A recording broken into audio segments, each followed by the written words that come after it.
Fight number 14, Jerwin Villoto of Sorsogon Province, Blue Armor, versus Michael Lamok of Iriga City, Red Armor.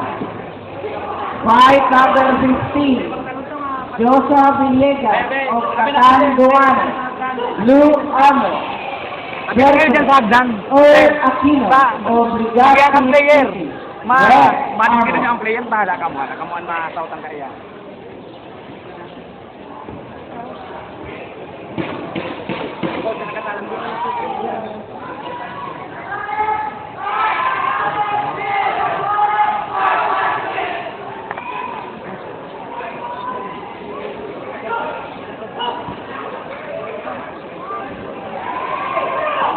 Sayang nga siya po.